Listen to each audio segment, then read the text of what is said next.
active experiment. And as you can see, we're all very good looking people. I'm Gareth and I am the drummer. I'm Ali, I'm Gareth's wife and I am percussionist. I'm Chris, I'm one of the singers. I'm Patrick, I play bass. I'm Bridget, I'm Will's wife and I play Iwi. Hi, I'm Will and I sing and play guitar. You guys have an album, right? Yeah. What is the name and what can we expect? Sure, well, the album name is The Organic Family Hymnal.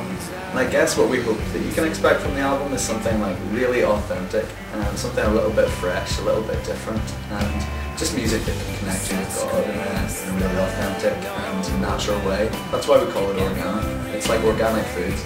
And it's something that's grown out of a natural environment, you know, our friendships and our relationships. So yeah, authentic worship. I guess in one of the songs, Faithful, as the title suggests, that it really speaks of God's faithfulness. I think it's one of the things that as you journey through life, it's important to stop and take note and say, well, God has done this, and giving him thanks for that. And I guess the song is almost kind of a monument to the faithfulness of God, and taking that time to say, God, you're faithful, and I'm going to dedicate my life to you because of that. So there's another one of our songs, it's called Movements. It has one of the lines in it that says, whatever hits, I'll keep making movements.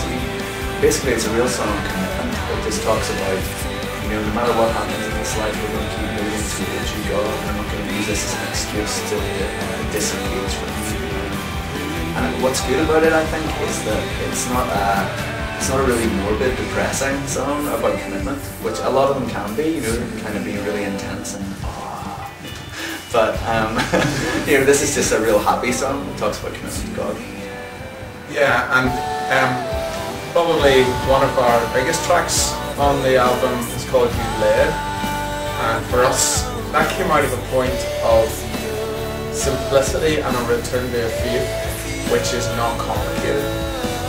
I guess the older you get, the more you realise that life is not simple, and you can become hardened and think that faith then is not simple. And although there are a lot of complexities in our relationship with God, in our relationship with each other, and in our life on earth, the complexities have to submit to the simplicity of the fact that Jesus loves us and that he came and that he died for us. So for us, when we play that song, we kind of feel a little bit strange because we use the kids' chorus, you know, that we all sang in Sunday school, Yes, Jesus Loves Me. And you know, you feel a bit strange because you're singing something which you sang when you were 5 years old, but it's the humility and the simplicity that takes you back to that point of remembering that although there are a lot of complexities, a lot of confusion, a lot of questions, we have to be brave enough to remember that Jesus loves us. You guys are 6 people in the band, and everybody has different characters. Can you tell us about each other? What character you are, or what character is this person next to me, and what benefit does it have for the band? Wow, this is good team building. Should do a retreat with us. I don't want to go last and get stuck with somebody.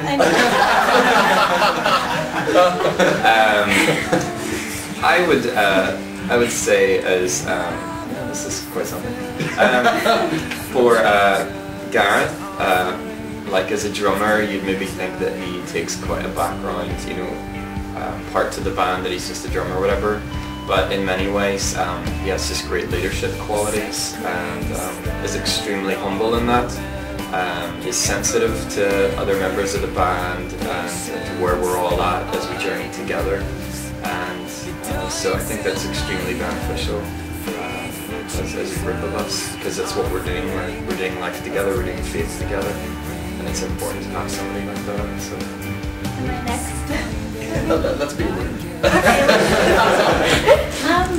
I'm gonna pick Ali, I guess. She's just very outgoing, and I've just noticed that whatever she puts her hand to, she's able to do.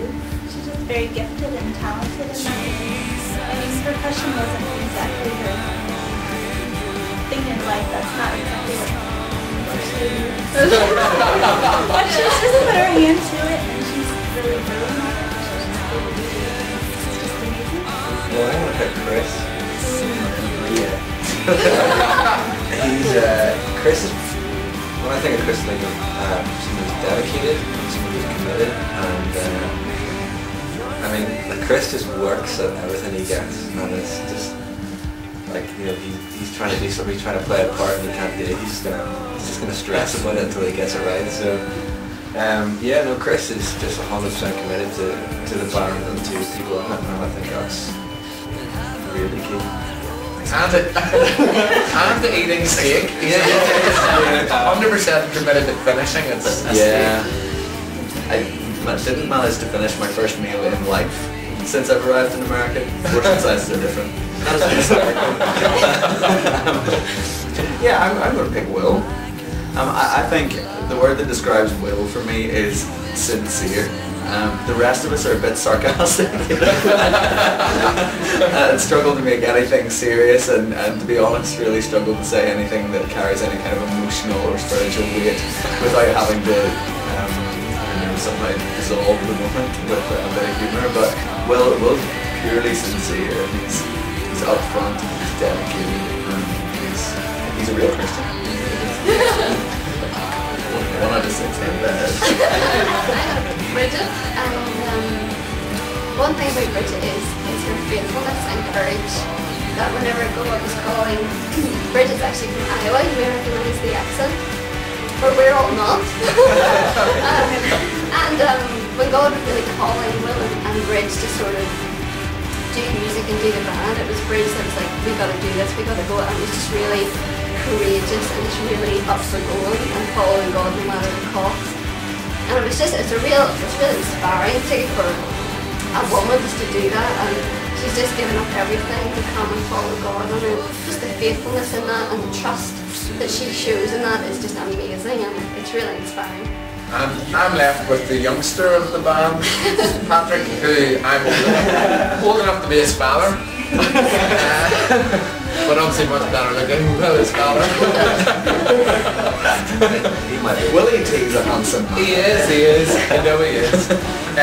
Well, I've known Patrick since he was 8 years of age, or 8, as maybe it's easier understood. And Patrick is my right-hand man. He's the brains of the band, so he holds it all together while the rest of us don't know what we're doing. You'll notice a trail of Patrick in the front and us all following behind like this. So Patrick's not only great fun, but he's also the brains of the band. You can find information about us at our website, rendcollective.com. We're planning on coming back to the States next year. We're doing a tour with Chris Tomlin. It's starting in February, and we're going to be on the road for about 2.5 months with him around most of the States. So we can't wait for that. It's going to be good times. Exciting. Greetings. Greetings. Merry Christmas. Here we go. How you do? No, that's terrible. Hi, we're Rend Collective Experiment, and thank you for watching Recast. I said thanks. Thank you. Thank you. Thank you ever so much. Yeah. Everyone's kind of been excited. Thank you very much, everybody. Thank you for watching Recast. Hi, we're Rend Collective Experiment, and thank you for watching Recast. Thank you very much.